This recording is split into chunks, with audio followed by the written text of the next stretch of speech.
Welcome to this video series for people who are new to Postman. In this video, we'll continue writing API tests in Postman, but look at more advanced scenarios. If you have missed any of the previous videos, make sure to check the video description for the entire playlist. GitHub repositories allow us to store code, but you can also create issues for the code that you have stored. Now, in this repository, it's just an empty repository. If I go here to Issues and click on New Issue, I can create an issue by giving a title and creating here a description for this issue, so providing some details about the problem that I see with the code. Now, we're not going to use the web interface to do this. We're going to use the API. So let's take a look at the API documentation if we find some information in regards to creating an issue. So I'm going to look here in the list for issues. And let's see if there's anything in regards to creating an issue. So we have here create an issue. And as you can see here, this is a post request that goes to this endpoint. So let's simply copy this, go back in Postman, open up a new tab, enter this. We also need the so-called base URL, which is api.github.com. I'm going to add this here as well. And as we know, this is a post request. Now what we have here in the address, owner and repo, these are so-called path variables. Now this syntax is one way how you can describe or how you can see path variables in the documentation.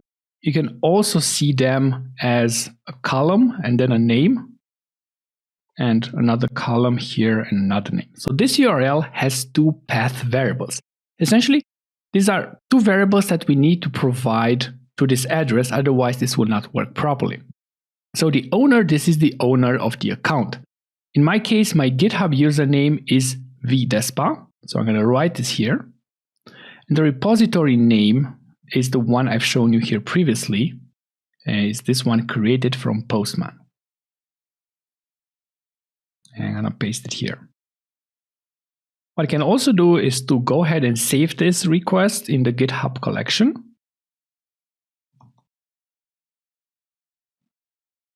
I can also go ahead and save some variables there. So for example, I can set my owner as a variable, set as a new variable, owner, and the scope will be collection. So then I can manage this directly from the collection itself. I don't have to store it in every request. And just in case the owner changes or I want to test it against a different user, I can only change this value once and it will work overall. So let's go ahead and send this request and to see what's happening. Now in this case, you will get a 404 not found. This can be very confusing because you're pretty sure that this repository exists, this owner exists, so you may get this error as a security feature when you're not authorized to do something. Now, as you remember, we haven't provided any authorization. Now, we could go again to this request and provide authorization here, or what we can do is to go to the collection itself, click on Edit, and here you will see also an authorization tab at the collection level, and you may also find this authorization tab on the folder level. So you can set authorization on a collection level, on a folder level, or at a request level. So in our case, we have two requests. Both of them need authorization. So it makes sense to put here the authorization inside the collection itself. So I'm going to select here beer token. I'm going to provide here the token as a variable. I'm going to go ahead and save it. And now here at the authorization, I want to make sure that the type is inherit auth from parent. So essentially it will inherit the authorization from the parent. The parent in this case is the collection. I'm going to try again the send request. So now this seems to be working. Let's take a look at how we can create a valid body to actually submit this request. So again, we'll see here that we have a few parameters. We have here the owner, which we have specified in the path. So this is a path variable. The repository name, also part of the path, we added that. So we need to specify a title. Let's go ahead and create a title. I'm going to get to the body, select raw, and from the drop-down, I'm going to select JSON. I'm going to start here entering JSON. So we have the title. Let's call it new issue. Let's also go ahead and create a description.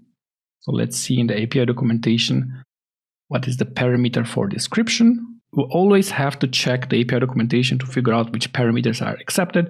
I want to provide a description, but I cannot simply go and write their description because this API expects here the description to be part of the body. So the contents of the issue is called body. So this is what we need to specify. Body. And we can again write some text here, but Postman has this fantastic functionality where they offer some random variables that you can use. So I'm going to start here with 2 curly brackets, a $sign. And as soon as I do this, you'll see here a list of a lot of values that you can use. And this is fantastic for testing. So I'm going to use here something like random. And I have a lot of random data that I can use. Let's see if there's something random description. No, you can use something like random BS, for example. So this is some nonsense that will be added here. So this is good as well. So also let's take a look at the API documentation in terms of adding some labels. So we'll also have here a labels parameter that we can supply. This will be an array of strings or an array of objects. So I'm gonna try to get this to work as well. So provide labels. Let's say that we calling this a bug and this is urgent.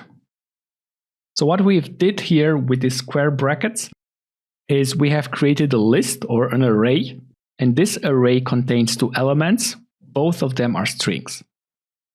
So let's go ahead and try to submit this. So there are some problems parsing JSON. At this point, this may be very confusing because you don't know exactly what the issue is. You can also take a look at what has been sent by opening the console. So you can clear the console here. You can open your post request. You can take a look here at the request body. You can see this is what you're sending. Now, if you're looking at this, you may notice that there is a difference between the title and the body. And that difference is there are no quotes for the body. And when you're using Postman variables, Postman doesn't know exactly where you're going to use this. So Postman will not add quotes for you automatically. If you're writing here a string and not a number or a Boolean, you have to put this between quotes. Otherwise, this will not work properly. So now we're getting back a 201 created, and we're getting here information about issue. We see that the title is what we have expected. What else do we have? We have here some labels. So label with the name bug and also with the name urgent. And I think we also have the body itself. You can search for properties here. So this is the body that we have provided. Now at this point, with the experience you have with writing tests, I would like to let you write some basic tests on your own, like checking the status code or by checking the name of the issue. And maybe you also want to give it a try to check the body. Or maybe we'll do that together. Pause the video if you want to get some practice on your own. Now, testing for the status code, testing for the simple properties, this is something that we already did. But let's go ahead and try to figure out how we can test the body itself. So again, we're going to use here a snippet. And the snippet is there to help us get up to speed with writing this test. So I'm going to write here body or test body. And we're parsing the data, and the property name is body. We can check that again here. And we want the body to equal Well, that's the problem. If we just copy the string and put it inside here, next time we run it, we're going to get a different string because it changes all the time. So that kind of like causes some issues for us. So one way you can do this is to try to get this value again. Now, as you probably remember, if you put this between quotes, like something like random BS, this will again will not be replaced by Postman, so it will not work properly. But there is also a possibility to do this.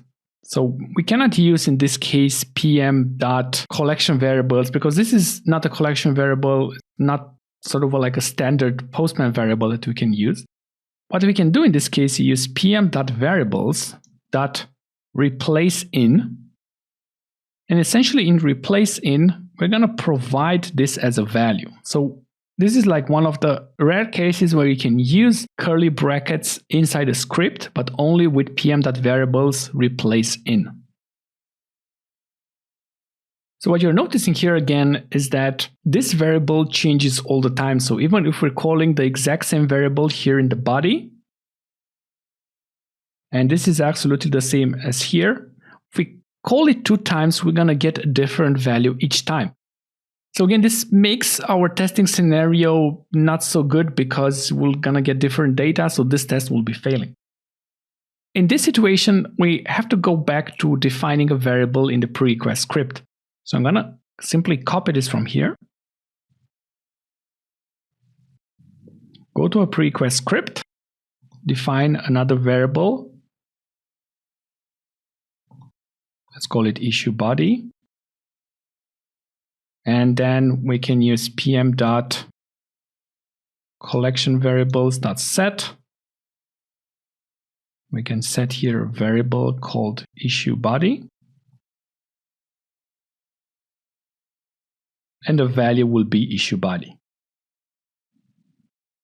So when we're doing this, we can also go inside the body itself.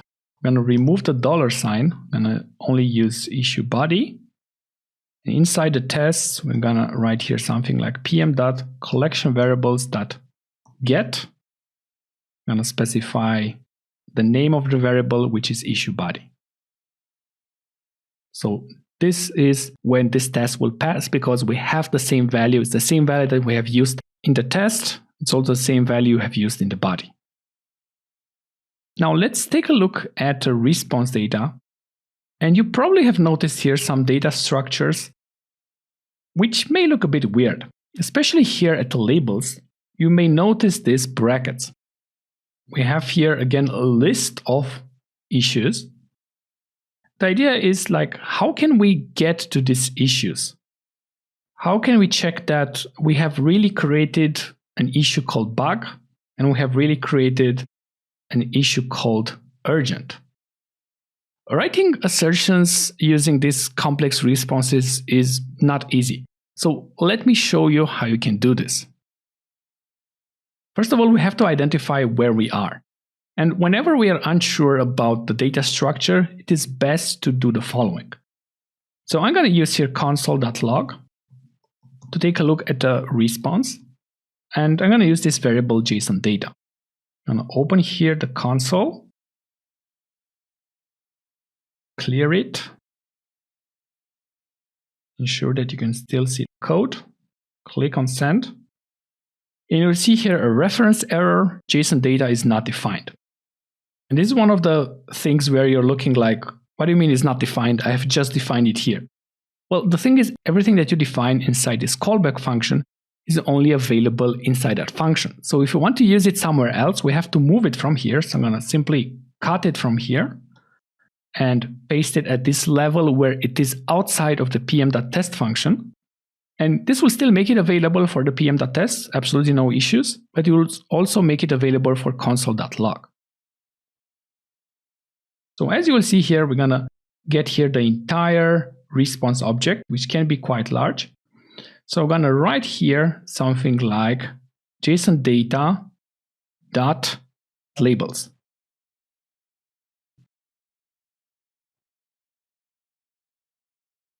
And we'll see here in the console what we're getting back is essentially an array with two labels. So we have here the bug label, and we have here the urgent label. So it seems that the data is available here. So let's go ahead and write a test. So I'm going to simply go ahead and copy the same test. Call it here check labels. And the assertion will be JSON data.labels. And what do we have here? We have a property called name, which has the value bug. So I'm going to write here dot name to equal bug.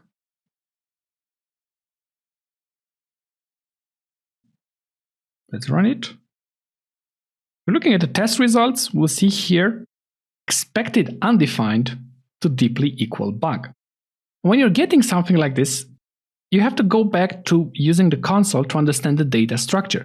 Now, obviously, labels does not have a property called name, and when it does not have that property, it simply means that it's undefined.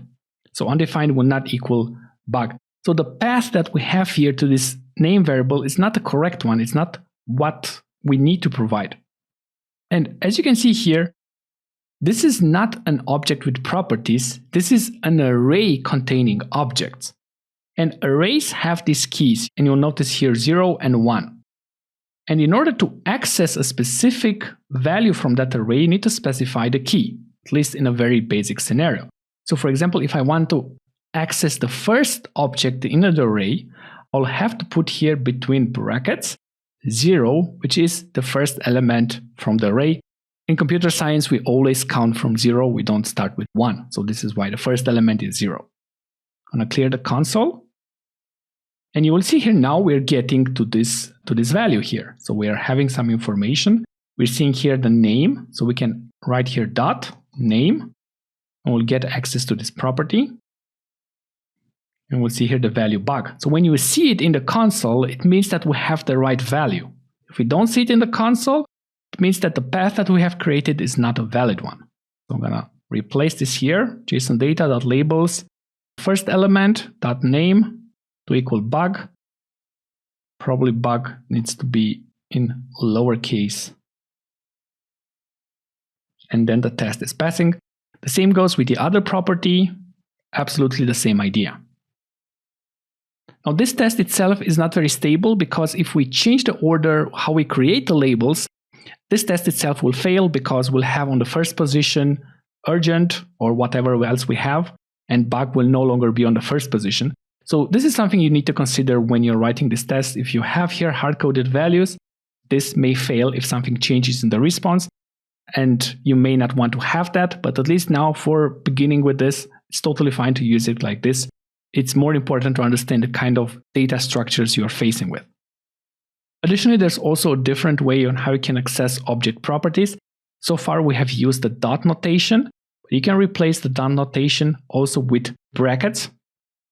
So for example, here labels, I can put it between brackets, and I'm gonna make it a string by putting it between quotes. This is particularly useful if the object property that you're trying to access has maybe spaces or some weird characters, and this cannot be written normally as name with the dot notation because JavaScript will think it's something else. So if that's the case, you can put it between square brackets and write it like this. If you want to learn to create more advanced assertions, I invite you to take a look at the Chai assertion library. The Chai assertion library is what Postman uses internally for creating these expectations. And if you look at the examples given here, all you have to do is add a pm.expect, and the code shown here will also work. And it's an interesting way on how you can create more advanced assertions in Postman.